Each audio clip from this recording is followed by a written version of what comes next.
What's up, everybody? Welcome to another Blue Jay Center podcast brought to you by the Sick Podcast Network. I'm alongside of Cole Whiston and Rob Pensillimon, as per usual, fellas. And no more off-season talk. Spring training has begun. We're 2 games into it, and we got a couple things we want to discuss. We'll talk about player storylines we're looking forward to in spring training. But before we get to that stuff, the pressing topic of all, is this possibly Vladimir Guerrero Jr.'s last spring training or last season in general as a Toronto Blue Jay? We'll dive right in right now. Turn up your volume. Because you're about to listen to the Sick Podcast. Blue Jays Center. Bautista drives it deep left field. Gone! The sickest Toronto Blue Jays podcast. It's gonna be sick. Well, fellas, throughout every single offseason the Blue Jays have gone through, every year, are they going to lock up their stars? Bo, Vlad, when are they going to do it? It wasn't a matter of if they were. It was when are they going to? And then the clock started to tick, and now it has started to wind down. And all offseason, regardless of the signings that have been made, Santander, Max Scherzer, it had always been countered with, what are you going to do with Vlad? They show up at spring training, and he was asked, were they close? His answer, no. That was it. Boys, good to have you on here as always. Cole, we'll start off with you, pal. There's so much to dive in with the whole Vlad stuff. That's why this podcast is a majority of that. And we are live, obviously, on YouTube. And if you have any questions, fire it in the comment section. We'll get to it throughout. If it kind of works with the topic, we'll mix it in. If not, wait to the end, and we'll answer all your questions as per usual. So, yeah, Cole, what do you think, buddy? So, here's my story. That morning, I woke up, and I didn't know what time we were going to get the news at, and I put a Jays hoodie on. I was like, in good spirit, I'm putting it on. Hopefully they get a deal done, right? Before I left for the office, the news came out, and then I immediately ripped the hoodie off and put on a Raptors hoodie. And for anybody who's not watching the Raptors, they're not really in any better position. But here's the thing. I was never anticipating a deal getting done, so my optimism for it was simply that. A shot in the dark, a hope and a prayer. But even in receiving the news that I was already anticipating, I was still super disappointed. It ruined my day. And the reality is, the Jays have never had to deal with this kind of situation before. And that's not even counting just how unique Vladdy's situation is, given his 6-year career. So next year is going to be tough. This year is going to be tough. And the simple way to put it is it's a mess. Oh, yeah. Yeah, that's an easy way. That's an easy way of putting it. Rob, I was with you the day before this news broke. And you asked the evening before, yeah. Yeah, you asked me contract-wise, and it was around 500 you mentioned to me. And I'm like, I just see like that's just the way he's going to go. He's going to bet on himself. He's going to get in the open market. It's going to be a fiasco, and he's probably going to get it. And you thought I was nuts. Then we heard that we've obviously, a lot of us have heard the David Ortiz stuff that he reported on, like it was Spanish radio or a podcast or something. That was $585 was his asking price. With all this information, buddy, where are you at with this? Well, first, I think it's very important that we compartmentalize 2 things. One is this has created a divide. Not really a divide because let's be honest, everyone's kind of taking Vlad's side because you take the place, a franchise player, you take the front office who everyone hates. And it's obvious. It's been well documented on this show how we all feel about the front office. You know, we're up to a calendar year that we've been doing this podcast. For all you guys who know us before on Blue Jay Center on Instagram, we've all been vocal that this front office has not done a good job of augmenting this roster. They've not done a good job of being efficient with their resources, specifically the last few years. And because of that, this whole situation blows over. Everyone's pointing the finger at the front office. And I get why they're doing that. But I think we have to compartmentalize that.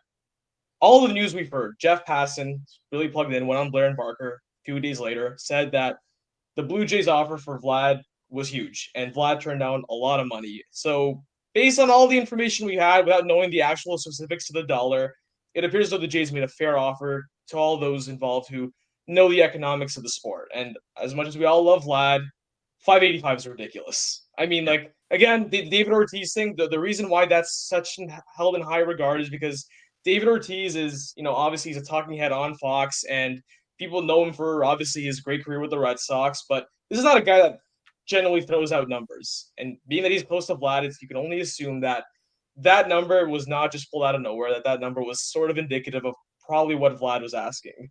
And I think that when you're asking for that kind of money, there's nothing really the Jays could do. I mean, I think that as great as Vlad is, 585 for, let's be honest, the guy who was great last season, coming off a historically great season, but his career numbers don't suggest that that is the guy he's going to be every single year moving forward for his career. I understand the argument that you should have locked him up a long time ago, and I think that's fair. I think that you can also argue the other way, that had the Jays given Vlad the $350 million whatever contract it was after 2021, that the next subsequent 2.5 years, he would not have lived up to that contract based on his production. I get that argument too, but ultimately, yeah, I think that there's nothing the Jays front office could have done in this moment. Should they have done it a long time ago? Sure. Should they have gotten fired 2 years ago? Sure. Should they have gotten fired this offseason? I'm cool with that. I have no argument about that. But in this isolated situation, I'm not sure what they could have done better. I mean, It sounds like they offered him a boatload of money, a fair offer, and he just wanted the pie in the sky. And honestly, if I was running the show in this situation, I'm not giving him the pie in the sky, personally. Right. So I also want to mention, I think that this is the one situation where I think we have to give that front office, specifically Ross Atkins and Mark Shapiro, slack. This decision at the start of it in 2021 and today did not start with Ross Atkins and Mark Shapiro sitting down and going, hey, do we want to hand out $500 million of Rogers' money to sign Vladimir Guerrero Jr.? Because if you asked Ross Atkins and Mark Shapiro that question, they both tell you yes. Of course they do. It's not their money.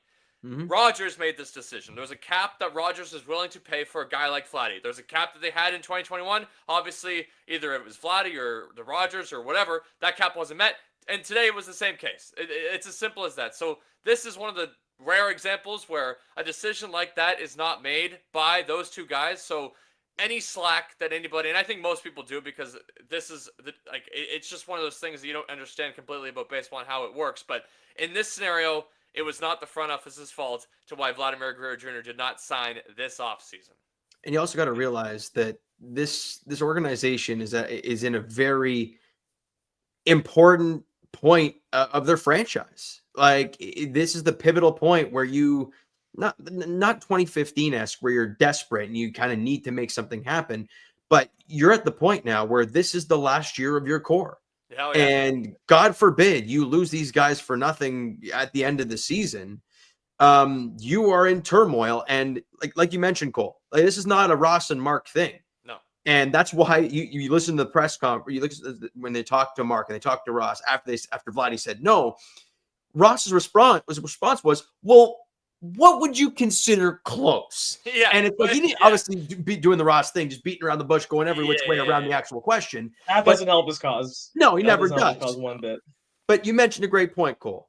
These guys' jobs are on the line. Regardless of how sexy the ballpark is, I could give a rat's ass about what I the would ballpark say is. don't undersell it. Don't undersell. This is the most pivotal moment in the history of this Blue Jays franchise. Absolutely. And you made a great point with the Rogers bit, because with these guys' jobs on the line, if they could give Vladdy $1 billion freaking dollars, they wouldn't a heartbeat. You mentioned it's not their money. They don't have, they are like, here's the cap we're giving them. All right, Vlad, here's the cap.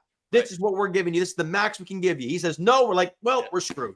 Like, that's not up to them to figure it out. As much as we all want to point blame. So Rob and I, obviously all of us have had this discussion. We're going to go here. I know we're going to go here. Ad nauseum for like the last 2 weeks, if not the last 3 months, right? And I actually think I might have come around to, I think, closer to Rob's point of view, which I believe, and Rob will correct me if I'm wrong, but here's where I sit. This might have been the best case scenario. Now, the problem with this possibly being the best case scenario regarding the Vladdy saga is it also could lead to the absolute catastrophic case scenario. Because in my opinion, it's in play. In my opinion, and I think that Rob shares his opinion, giving him the contract in 2021, you weren't certain. And a lot of these guys that do get the contracts early on, who have one good year and get the contract, you could also look at them, most of them, 5-tool, 4-tool players. Vladimir Guerrero Jr. has never been that. He's been a 1-tool player, and it's raking at the dish. So that's two tools. The contact, the power. Yeah, sure. So you don't give it to him then. you definitely shouldn't give him the pie in the sky this offseason. I think most of us agree on that scenario, which means when you pay him next year, if you pay him next year, this is assuming you pay him next year, then you got him at his literal market value. Yeah. And you did so after hopefully assuring yourself of another 6-4 year And or another 5-4 year, where the market has then actually defined itself. You didn't sign him in the same offseason that Juan Soto got a $760 million deal. You didn't sign him in the same offseason where Alex Bregman's getting $40 million AAV. I think that this with a lot of could deferred money too. Like we got to make that distinction. Bregman got a lot of deferred money in Right. that deal, so it's not quite 40 million. Yeah. Yeah, I think we need to establish that this could be the best way of handling this. Yeah. While also being the worst. You know what? Yeah, 'cause I mean, good but point, let me Cole. jump in there. Okay, go ahead. Yeah, Go ahead there. Rob, we're too Canadian. Get the hell going, buddy. Come on. But before I give my point and like ultimately like my how I think this whole thing ends, I just think it's funny how fans last season, like last offseason after Vlad had like one of his worst seasons in the big leagues, which still not a horrible year, but obviously compared to his standards, everyone was saying, no way, you can't give this guy 300 million, and now it's give him what he wants, 600, whatever it is, he just won't give us. It's actually kind of hilarious, but I think that this ends with Vlad ultimately signing with the Jays on a market value deal. I think that that's how this whole scenario pans out. I understand the scare. I understand that all the possibility of the Steve Cohen lurking in the weeds and ready to take away our star, the Yankees. He obviously had the Photoshop with Vlad. That's not helping his case, by the way, like in those photos. But ultimately, here's what I think truly happened and where the pie in the sky stem from. Obviously, we all know the Vlad career year that he had this past season, the only year of his career where you can look at it and say, yeah, this guy was elite without playing predominantly his home games in minor league ballparks. The first sample that we had of that. Remember, keep in mind, like after 2021, even after the last couple of years, we had never seen Vlad put up elite top 5 hitter in the league numbers when he wasn't playing home games at TD Ballpark and Salem Field. So I think that's relevant in hindsight. And also, too, I really do think that Vlad and his agency may have gotten a wrong tip with the Juan Soto thing. Because to me, I think the Juan Soto thing is not so much a binding precedent in terms of this is now what players are evaluated as. Where all of a sudden baseball owners have collectively decided that from now on, players are no longer worth $7 to $8 million per WAR. They're now worth $12 to $15 million per WAR, which is what Juan Soto's contract suggests. I really think that Juan Soto contract is a special case bidding war between two of the richest owner, not just in baseball, but in all of sports, going at it and trying to outshine each other. Whereas Steve Cohen is saying, I don't care what the value on this contract is going to be. I need to stick it to my crosstown rivals and show them who's boss. I think that's a special case scenario. And ultimately, I don't think that's going to happen moving forward. I don't think anyone's going to go into a bidding war, into oblivion for Vlad. I think ultimately he'll be valued as what he is, which is a really good player, but also a really good player who plays first base. And I think that the market will correct itself ultimately. And I think that's obviously what the Blue Jays are hoping that's going to be. That's why they didn't pay the pie in the sky figure. And I also think too, and I think this is really, really important, that Vlad's career year, let's say that he is basically his expectations. You look at the projections for the season, Steamer, Zips, they project him to be a high 800 OPS guy, 880, 890, which is really good, a really good hitter. That's a marked departure from what he was last year, which was a top 5 in all of baseball. You look at a guy with a 139, 145 OPS plus. That's what Rafael Devers was last year. Rafael Devers was a 3.7 F4 player, 4.1 on Baseball Reference. That's not getting you 500 million. Yeah, that might not get you 400 million. To be quite frank with you, there. So go ahead, James. Sorry, did you still have something? Well, I wanted to touch on Rob brought up Juan Soto, and Juan Soto did something right at the end of the season to the New York Yankees. I mean, was it like the day after losing in the World Series? When he was asked about his contract, he was like, 32 teams have a chance at me. What have we heard from Vlad? What, within the last couple days or so? Yeah. About, no, the Yankees are not, completely out of it. If I'm a free agent, 31 other teams have a chance. I'm like, interesting how it's almost like identical quotes from these guys. But the problem was that season was over. We still got a whole season to go with this crap. Yeah, this is addressing. Well, just for because somebody did ask us this in the chat. They said, yeah, exactly. What's our thoughts on basically Vlad's shenanigans since this whole thing came out? I guess we'll touch on that quickly right now before I get back into the whole Devers thing and expectations for Vlad. But My basic summarization of Vladdy shenanigans is you can't have it both ways, Vlad. You can't sit here and tell everybody they want to be a Blue Jay and then literally do every media ploy possible as a player in front of cameras. Because here's the thing. Toronto fans, when it comes to that shit, we're not stupid. We know exactly what you're doing. We understand exactly how this works.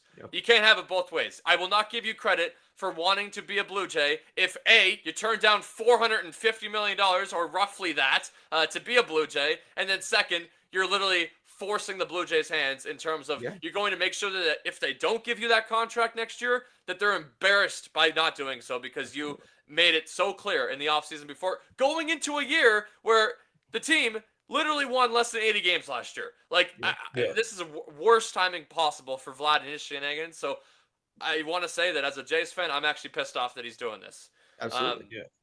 Regarding his expectations and the Devers thing, because I think the Devers contract is significantly more comparable than obviously Juan Soto's.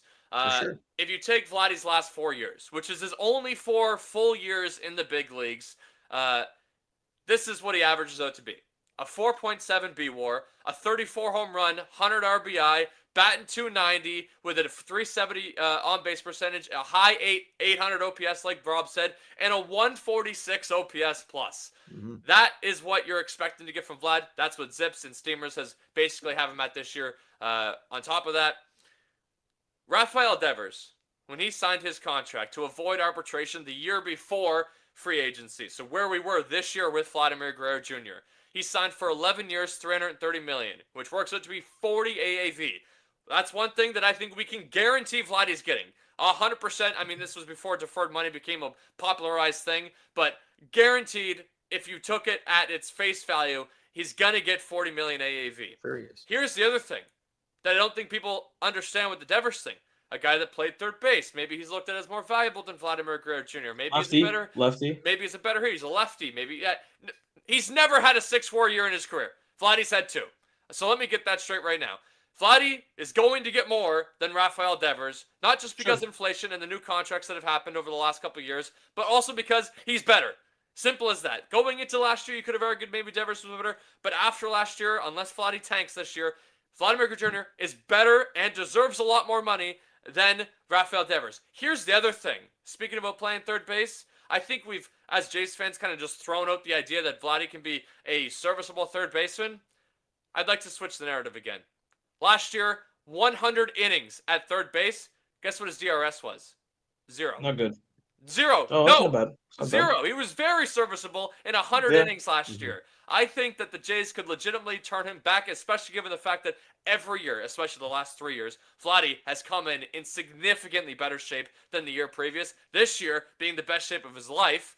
I think that they're going to test the waters this year at third base, and I think that that will factor into his contract next year. If the Jays do pay the freight, I can guarantee you he's going to get looks at third base to make that contract, quasi more value, more team friendly in 2026. So I was just gonna say he's gonna want to push the whole third base narrative because we all know what they get paid compared to first baseman, as you mentioned. And if he's a significantly better third baseman than we all had in our mind. I mean, look, 100 innings is 100 innings, but it's more than I think we all thought that he'd play at third base after he made the switch 100%. To first, won a Gold Glove at first, and you thought, okay, that's him done. He's right there. And for him to be like that at third, at least in the 100 innings, he's going to get more of a look, and that just benefits him more in the long run when it comes to the money. And he's going to want to push that, right? Oh, it's business decision, right? He's going to want to push that. So maybe the Jays stick around. Rob's talking about maybe the Jays sign him next year, turn him to like an Aaron Judge situation or an Arson Judge situation. What are we talking about here? It's like I can't handle that stress all year long. Like it's going to suck.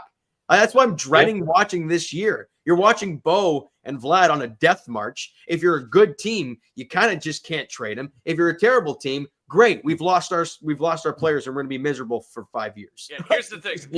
That's why you just pay him. That's why you just pay the freight. What you pay him is market value contract at the end of the year. Yeah. But sure. I will say this because Bo and Vlad it's the most confusing situation that I've had as a Jays fan so far. Yeah. Because you've never handed out a contract even close to it, regardless if it's Bo or Vlad. Well, you have. It just wasn't accepted. Well, yeah, no, but yeah, but we also don't know. We have no idea what that contract even looked like. So, and we certainly have no idea what it's going to look like after this year. So that's the most confusing part. You assume, and I know that might be giving Rodgers and Ross Atkins and Mark Schreier too much credit, but Rob and I both sit in the camp that you only made this decision because you're assuming you're going to pay him next year. That's the gamble you took, because if you didn't, then I think we would have been hearing trade rumors already, and it's been a week. I think that if Rodgers wasn't planning on paying next year, we would have already heard trade rumors. That's a good point. When it comes to trade rumors, what the heck are you gonna, what does that mean for Bo Bichette? The fact that, one, we've heard from Bo Bichette himself that there hasn't been any conversations regarding him in an extension, which makes sense given, well, one, his last year, but also Vladdy, obviously. But what does that mean? Because if Bo Bichette leads the league in AL, it leads the AL in hits again this year, and is a high 800 OPS guy, and can bat near the 300, and will put up a 5 WAR, then all of a sudden is that, because we can't, in those situations, no matter what you're getting in return, you can't let those guys walk for free. So, are we also supposed to assume that you're going to go all the way with these guys and possibly pay both of them? Because if you're a smart organization, you have to pay both of them. Because if you're not, then you have to trade them. Like, you have to trade the guy that you're not going to pay as soon as possible. Yeah. No, I understand Bo. I understand Bo not signing the contract, considering he has had this whirlwind of a last couple of years, being unhealthy, and God, that half a season he had last year, which we all want to forget. Yeah. Vladdy is an interesting one, man. I to touch on that one more time, it's like we talk. You mentioned all these expectations for this year and what the expected stats are looking like, but I look at his floor is still pretty damn good, and I think that's the thing that Jays fans have got so zoned in on. They want 2021 Vlad, they want 2024 Vlad every single season. Now, as you should expect from a guy who's wanting $585 million, yeah, you should expect that. That's why Juan Soto got the bag. That's why Shohei got the bag, because they've done it year in, year out, and nothing has been different. They've been elite at all times. Where Vladdy, let's be honest, guys, if you told me going into last year that these were the numbers that we'd be talking about, I'd call you nuts. I'd be like, you're a psychopath. Yeah. But like, he had a great year. Everyone's all horned up for Vlad. So like, oh, just sign him. Just give him a blank check. And I get that. But the inconsistencies are scary. That's why Bo Bichette is betting on himself right now to have a really good season this year so he can get paid next year. And I get Vlad's betting on himself too. That's what he's saying too. Yeah. Absolutely. Yeah. And if Vlad can show he can do it for another year and do it back-to-back years, as you mentioned, Rob, in a full season, no minor league ballparks, albeit the team was kind of complete ass all the second half of last year when he really got hot. But, we're not going to talk about that.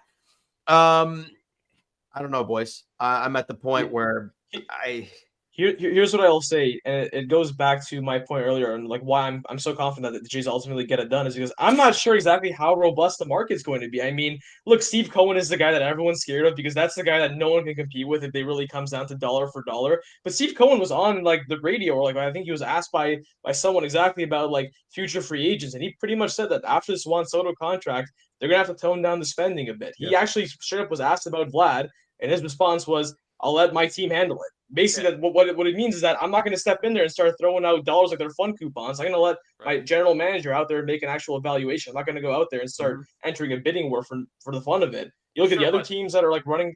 Yeah, the Yankees scare me, man. I think that one, since Vlad turned down this contract, in terms of likely suitors, the Mets have kind of been left out of the conversation. The two front runners is both the Red Sox and the Yankees, both of which I think would be willing to pay the freight.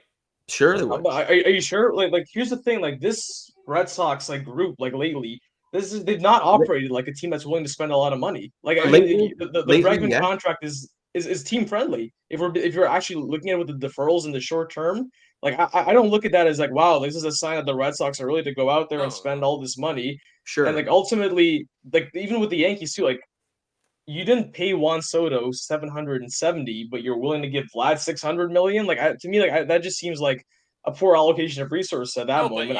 Honestly, you don't if think it gets to a bidding war, million?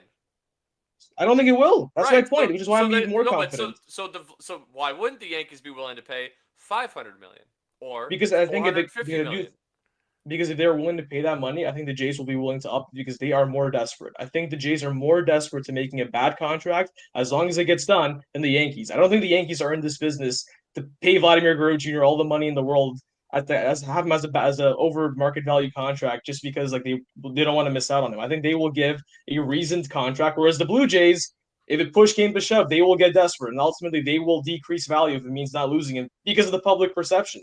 They just don't have a choice at that point.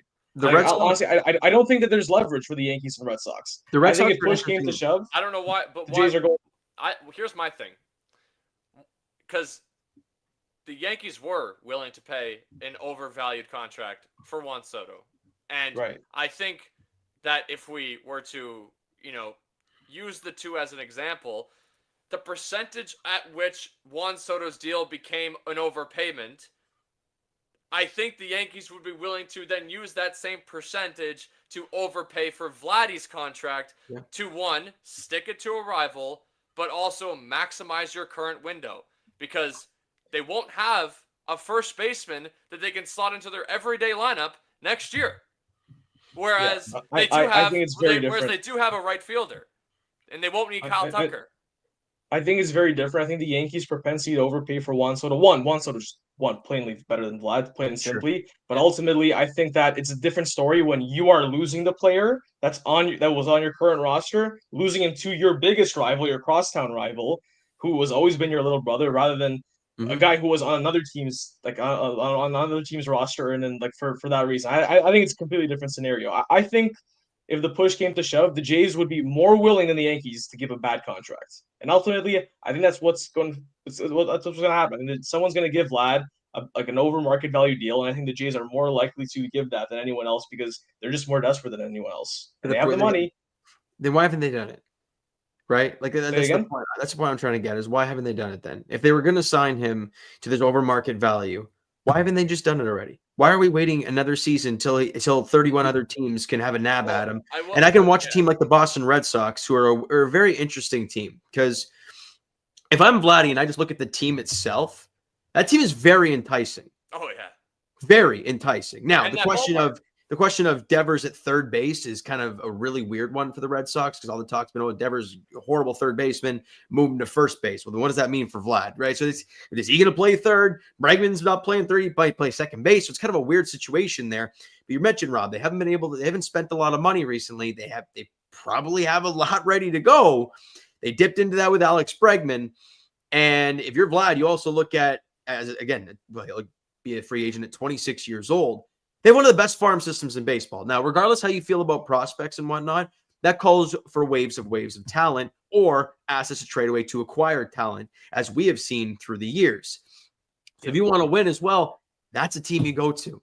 And I hate to say it that way as a Blue Jay fan because it pains me to no end. Yeah. But if you haven't paid him already, I don't see why. It just seems like a really weird relationship they got. So the reason why, to answer your question, is because they have had they've had a lot of difficulty coming to a decision on what exactly Vlad's market is. Yeah. And then the reason why you would do it in free agency is because at that point there is no more market valuations. The market is what the market is, and that's what the price is. Right now they're arguing about what the actual price is. The price, like a third party will decide the price. Right. Whoever's the highest bidder for Vlad will decide the price on how much he actually costs. And that's why they've been so apart on valuations, because one party has a number, one party has the other number, whereas there's no more coming to a middle. There will be a price set for Vlad, and that's ultimately why I think they will find an easier job signing him in the offseason. Very, very risky play. I mean, if you're this organization, it is. I mean, you are running the risk of losing him then for nothing. But ultimately, pricey. The reason why they're willing to run that risk is because ultimately they believe that the price that it will ultimately come down to will be lower than giving him $585. I think that's what they're betting on. And I think it's a smart bet. I think it's a smart bet right now. They believe that from day one, when it was $300 million. Now it could, God forbid, he has an MVP type season this year. That crap could be doubled, and then you've really screwed yourself. Now I know that's playing revisionist history and all that stuff. I get that. Yeah, but and like the problem is, Rob's correct in the sense that it's both of you are correct to a degree. Rob's correct in the fact that this is the best way to handle a situation where nobody can come to agreement on what his market value is. And you've had 2 off seasons of just absurd contracts getting paid out. But again, like I don't like to me. I don't see two in a row. I don't think Shohei Ohtani's an absurd contract. I think it's objectively an underpay if you factor in real money. Yeah. Okay. Moving on. And James is correct in the sense that this could lead to the worst case scenario, which is what I was saying at the beginning. This is the best way of handling things, but it could lead to the worst case scenario. It's just the unfortunate reality. That, to be fair, Vladdy has been at fault for himself. If he had just been a 6'4" player back-to-back years, this contract would have been done 2 years ago.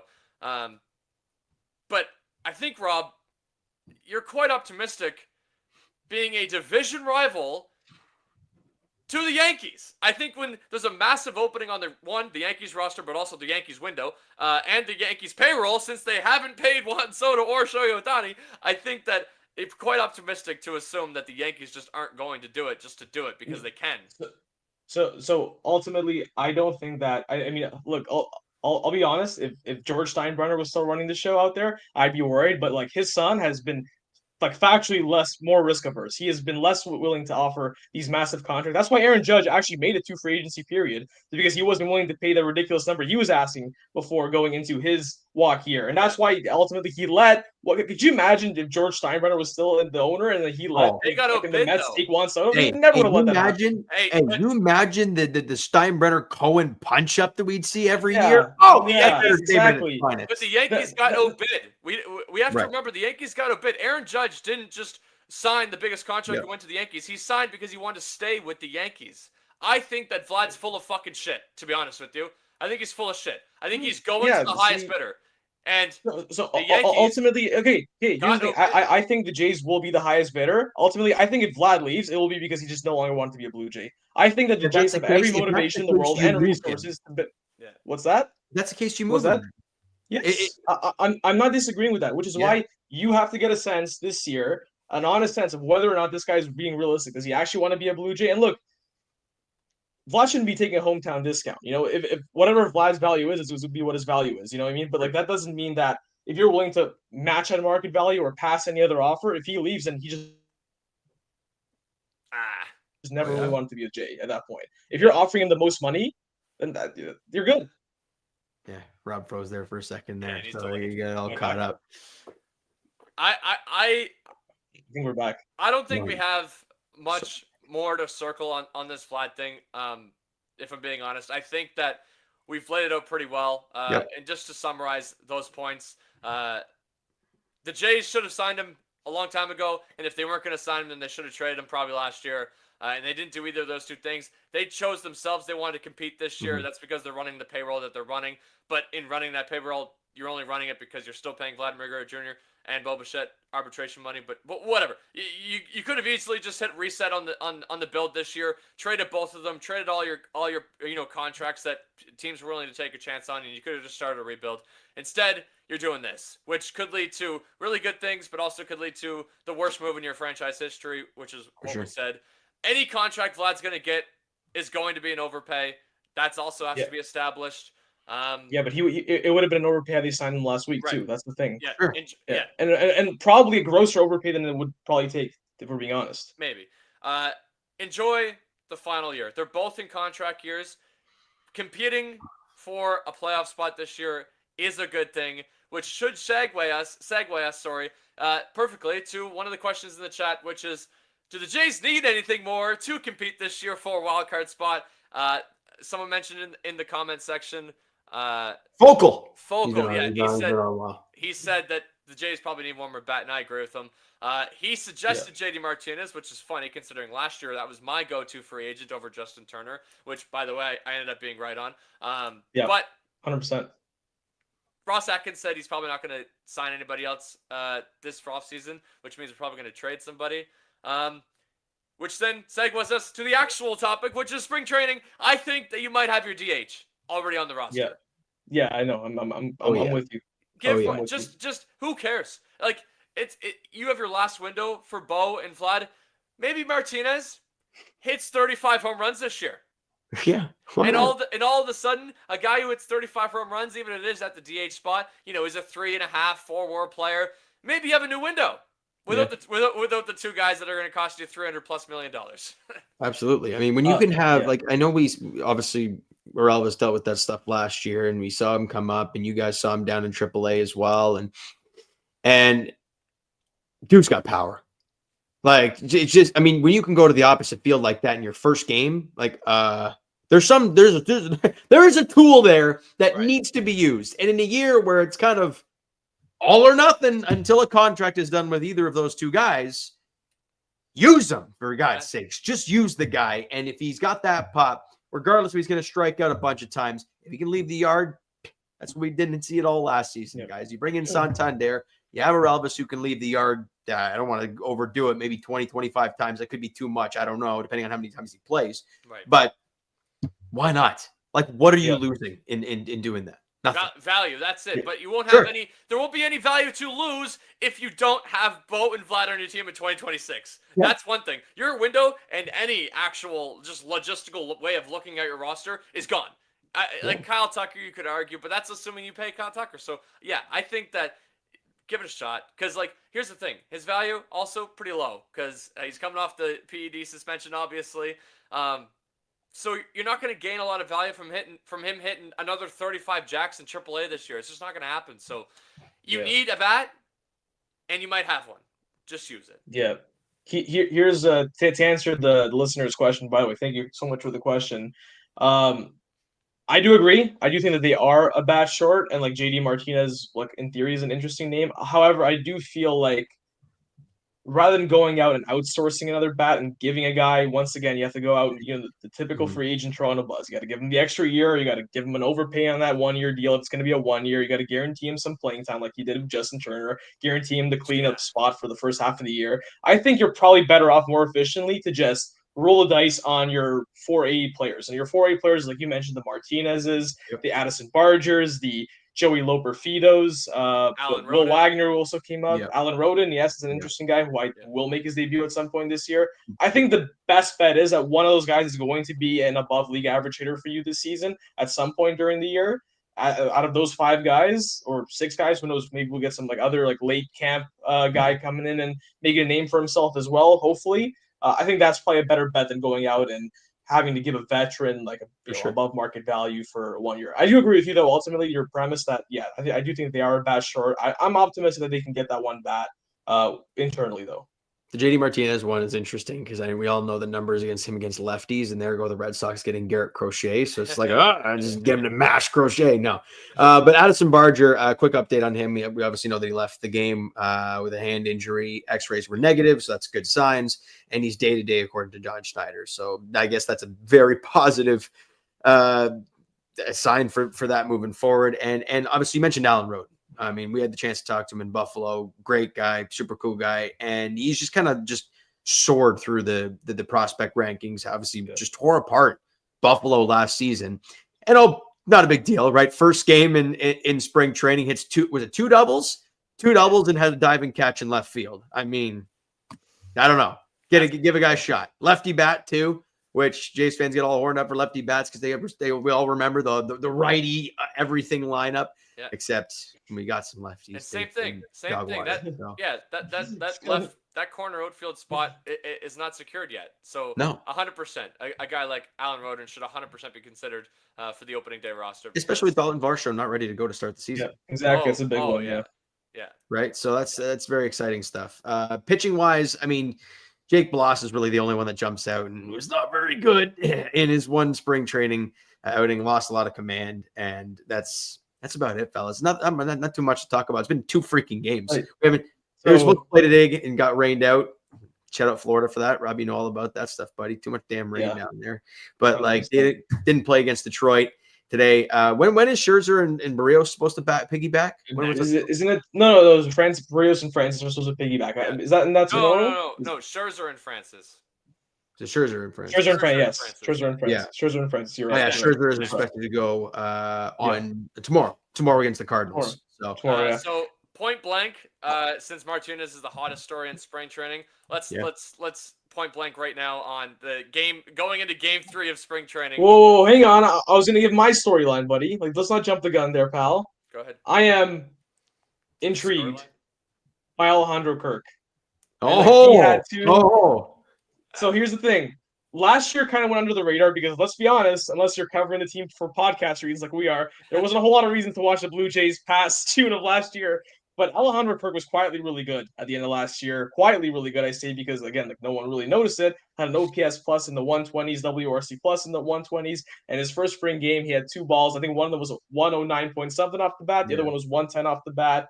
It's weird because Alejandro Kirk, I think we've just kind of the last couple of years, we resigned ourselves that maybe the first 750 plate appearance of his career was kind of just a fluke, we thought, even though there were like legitimate tools and he did hit the ball pretty hard those first couple of years, but it's been an extended sample of him not being anywhere near that guy.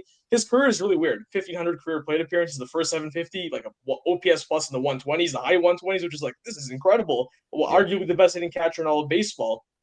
And then like the last 750, basically a league average defense first catcher. So I don't know. Who knows? Maybe if the hard hit contact is back for Kirk, I think that will really improve. I think he was one of the guys that we looked at last year as one of those, here's the buzzword, guys, internal improvement or positive regression that we I want to the ground ad nauseum. Yeah. But yeah, I mean, you never know if that's a positive trend. It's a positive. I'll be trend honest, because guys. we have a half season. I'm not even looking at the damn everyday players. I just can't do it. But no, here's Rob, the how many thing. times have I watched the spring look- training and I'm like, oh, this guy. I don't care about the stats, but you can look at Sure. the hard hit, like the 110 off the bat, 2 balls. Remember when Barger 2 or 3 years ago was just tearing the ball apart in spring, and we're like, whoa, this is the next guy. It took him another couple of years to even get here, and even last year was like, okay, rookie jitters. So I'm not getting too jacked over it. I'm not getting too jacked, but I'm just saying, like, we're talking about storyline. I get I think that's intriguing storylines and players. Yes. Well, to watch. okay, but yes, it's a storyline. I think you didn't lay out exactly why it's a storyline. It's a storyline because there's no Danny Jansen. Your backup catcher is Tyler Heineman. Well, it's probably if Alejandro Kirk is not a serviceable catcher this year, you have a liability position on the field the entire game. the entire game. Cole, wouldn't it be Christian Bethancourt would be the backup? Sure. The The fact that we're debating on who the backup is between Christian Bethancourt and Tyler Heineman is proving why we have a problem. If Alejandro Kirk is not a serviceable catcher this year, we have a massive issue in terms of competing this year. But maybe it leads to trading Bo and Vladdy at the deadline. Point blank, I wanted to get to this. To finish things off, I feel like it makes the most sense. The biggest story in spring training is Aurelvis Martinez. Yeah. And we just got asked, do we think he's going to make the opening? Johnny Bam Bam. Knowing the Jays, Probably my not. answer's no. Yeah. Considering he didn't play obviously down the stretch last season, I think he got like a couple games in at the end of September there for Buffalo. They're going to want him to kind of start at AAA, but I don't think it'll take very long. If the Jays offense just is horrendous to start the year, which It's in play. Yeah, It's in play. definitely in play, they might need an emergency. Oh God, we need butts in the seats, or oh God, we need some sort of pulse in the lineup. Because how many times have we not seen a pulse on this lineup recently? Getting a guy who's just going to go out there and swing out his ass and hit some bombs. I mean, fine by me. Yeah. I actually got one more thing. And it's the line I want to tell all Blue Jays fans this year. For all of those fans, and it's a bit of a shot, so I apologize if this offends anybody, but I do mean it. Don't apologize. For all the people that are pissed off that we won back-to-back Team Gold Glove Awards, if we are under 500, Repeat, baby. Sorry. If we are under 500, but we are top 10 or top 5 in home runs hit, you best be showing up and watching this team, especially if Vladdy's a part of that. You can't have it both ways. You want home runs to be hit. You dig the long ball. If we hit home runs, but the team's not very good this year, own it. Watch it. There you go. We'll leave it at that. I mean, I'll be watching it. Good Lord, seeing guys hit nukes, regardless of it's like an 10-8 game every night. I don't care. That's fun. It's entertaining. It'll get my ass at the ballpark. Not like last year where it was just snooze fest after snooze fest, boys. I couldn't do it. I couldn't get down there very much. It was painful. Yeah. All right, boys. Hey, it's a blast. Baseball is back. Seeing all that Florida weather is still pissing me off. It's that time of year. But hey, we'll get there soon enough. Rob, don't. You were down there at Christmas time, all right, pal? Like, I'm going to punch you every time you're down there, all right? But it's regardless, it's a blast, boys. Appreciate you coming on, and I know we'll be talking more often as the season gets closer and closer. Maybe a season preview at some point before the year. So can't wait, fellas. Still a few weeks away, but I imagine we'll probably use it a little bit more often. Yeah, like once every couple weeks or something like that. Yeah, well, definitely when the season season starts, we'll be here. You Locked can expect at least in. once a week, at least if not multiple. At least once, if not multiple. Yeah, the team Guaranteed. is miserable. Well, We'll still be here. play it by ear, fellas. We'll play We'll it by still be ear. here. All We'll right, still boys. be here. Rob, Cole, and Shane behind the scenes. Appreciate you guys as always. And go Jays. And that's a wrap. Hope you don't miss us too much until next time. Follow the Sick Podcast Blue Jays Center on YouTube, Google Play, and Apple Podcasts.